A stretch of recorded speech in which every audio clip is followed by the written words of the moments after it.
Ladies and gentlemen, hey, hi, how you doing? Welcome back to the channel. Seeing as Warzone has been out for a decent amount of time now, I think everyone's starting to get a much better understanding of the game. You know, we're seeing more common metas get highlighted, certain playstyles are beginning to stand out a little bit more, and in general, everyone is becoming a lot more familiar and comfortable with the mode, I guess you could say. So after putting in a ton of playtime into Warzone myself, and after watching some of the top players work their magic, today I wanted to share a series of pro tips with you to help you become a better player in some capacity. So if you enjoy the video at any point, or if you simply find it helpful, let me know by dropping a like on it. And of course, if you're new to the channel, we are always covering the latest Call of Duty news, intel, tips, tricks, class setups, basically anything regarding Call of Duty. So feel free to subscribe with your notifications turned on if you want to stay on top of that stuff. Now, getting right into tip number 1, here we are looking at the minimap. Literally, looking at the minimap is one of the biggest and also one of the most important things you can do in Warzone because it provides you with a ton of information that you might not realize is there. Now, obviously, anyone who's firing a weapon without a suppressor in close proximity to you is going to appear on the minimap as a red dot. If you call in a UAV, anyone who's not using Ghost is going to appear on the minimap as a red dot. And those are two key things that you obviously want to pay attention to. But that is kind of a given, you know? However, there are also several other things you want to look out for as well. For instance, anytime someone gets into a vehicle of any kind, that is going to appear as a bright red icon on the map, so that's going to be super easy to track. You can also spot your bounties on the map almost like they were under a mini radar in a sense, and you can also watch for other contracts to disappear. You know, if your squad sees a bounty contract in a few buildings over, let's say, then suddenly that bounty contract just disappears.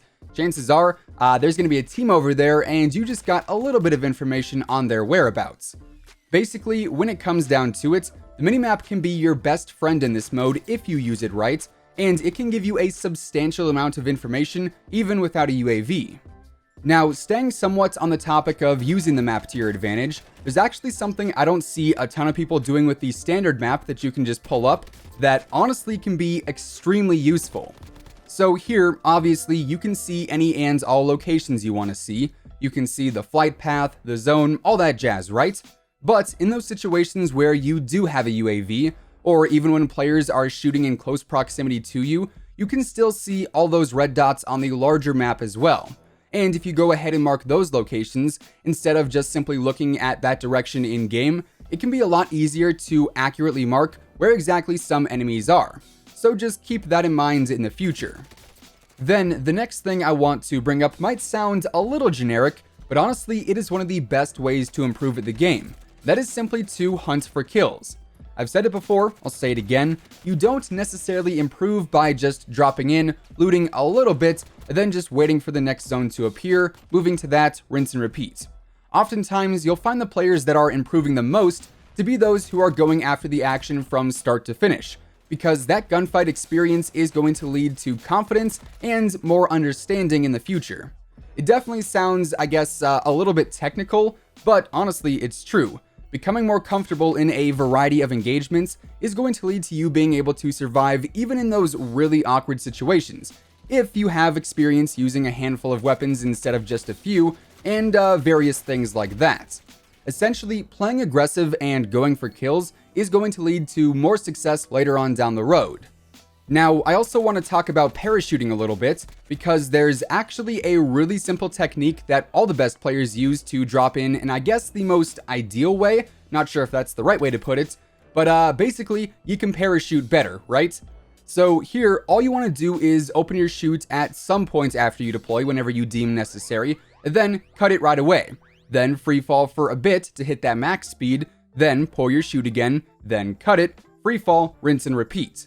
Now, this is going to be the most effective strategy to travel further, faster. So obviously, it's not going to be the fastest way to get down, nor is it the best way to go from one side of the map to the other. But it is sort of the perfect blend in between the two that'll get you to locations that aren't directly nearby in a shorter amount of time. Also, while we are on the topic of parachuting, let's talk about hot drops, because this is obviously something that comes into play in every single game. So in Warzone, I think there are a few certain places that'll always be more action-packed right away. You know, spots like military base, superstore, hospital, and surprisingly prison all seem to be pretty hot on any given flight path. But that path is also going to come into play as well. Usually the places that are directly underneath the plane are going to be the hottest, just because that's sort of the path of least resistance, right? Whereas places that are further away or near the end of the flight path just won't be as hot, just because people aren't going to want to wait that long to drop in. So that's also something to take into consideration as well. Then, getting into the map itself, there are also a few areas that are going to be really hot for loot. So, you know, a lot of chest spawns and ground loot to scavenge. For instance, the prison is going to be full of loot, especially if you drop in like the underneath gulag area. There's a lot of different chest spawns, a lot of different floor spawns. Honestly, really good place to loot around. The D building at port, which can spawn at various places all across the map, also has a ton of chests as well. Superstore has more ground loot than you can imagine, and you'll usually walk out of there with enough cash to buy anything your heart desires. Obviously, those are not all of the best loot areas, but they are a handful to pay attention to. Now, next up, pretty simple tip, but I would say it's a huge one. We all know vehicles can be a pretty big part of the mode, right? You know, for rotations or just escaping the zone, whatever the case may be. However, one simple yet effective counter is going to be C4. C4 takes out TAC rovers, SUVs, and ATVs in one hit. Then it takes out a truck in 2 hits. Really, I can't count how many times my squad or even myself have wiped an entire squad with just one C4. You know, it is an incredibly easy way to get some extra eliminations. Anyways, loadouts are also a key part of gameplay, arguably the biggest part of gameplay, some would say. And the biggest tip I can give you here is to play specifically for 2 loadouts. You can always just play your luck with 2 free ones, or you can go and buy one and then grab your free one. Either way, I feel like 2 is definitely the way to go. On your first loadout, grab a class that utilizes overkill. That way you can get your 2 primary weapons fully customized and ready to go. And because it's probably going to be earlier in the game at that point, appearing on the radar if there is a UAV is not going to be incredibly detrimental. Then when you get your next loadout, go and grab that one and get a class with Ghost on it, and then grab whatever of your weapons you want to be using. Essentially, I would say use 2 of the same exact classes, with the only difference being Ghost and Perk 2. That way you can stay hidden late game and also have 2 of your custom weapons as well.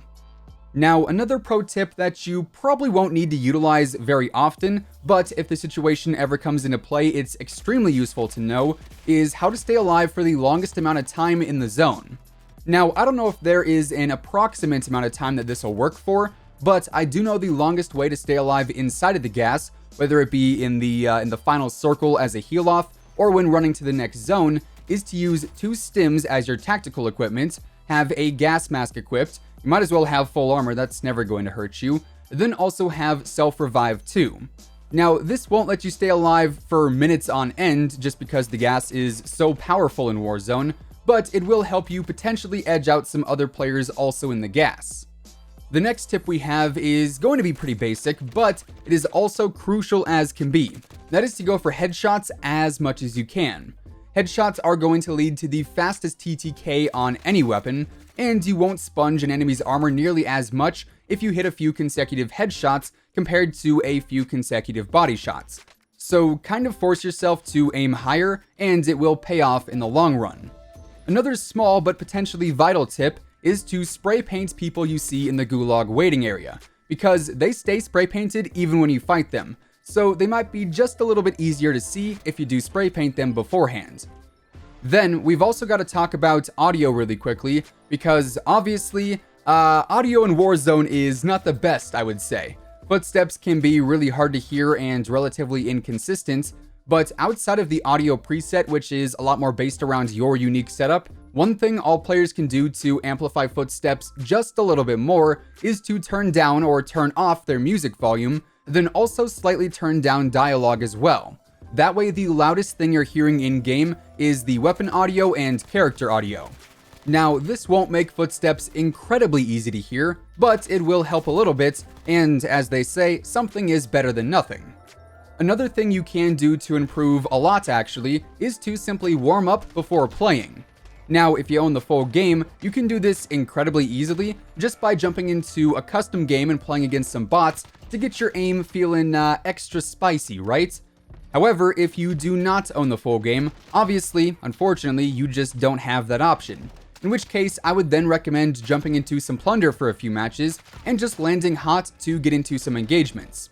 Either way, it will help you out a ton once you are ready to aim for some dubs. Then, finally, the last tip I can give you guys is going to be one that's likely not going to come into play a lot, but when it does, it is going to make you look like the greatest player alive. And that is to randomly throw down equipment like claymores or bouncing betties whenever you find them. Even if you don't plan on actually using them, I don't think most people will, especially late game, throw them down just because you never know, on the off chance a player walks into them, it might result in a kill for you. I know last night when I was playing, I placed a random claymore in the middle of military base, and then 8, 9, 10 minutes later, I got a random hit on a player and I just died laughing. You know, it didn't get me a kill, but it goes to show it can potentially work for you if you get lucky. Anyways, with all of that being said, those are effectively the best pro tips for Warzone as of right now, and that is going to wrap things up for today. If you guys enjoyed the video, or if you just found it helpful, let me know by dropping a like on it. And of course, if you're new here, and you want to stay up to date with the latest Call of Duty news and intel, updates and leaks, and everything in between, feel free to subscribe with your notifications turned on. That way you'll always know when I upload a new video. As always, if you want to check out any of my partners, be sure to use code IMMORTAL on all Scuff, G Fuel, Control Freak, and Respawn products. All of those links can be found down below, and once again, thanks so much for tuning in. Until next time, take it easy, have an awesome rest of your day, and I'll catch you guys later. Peace out.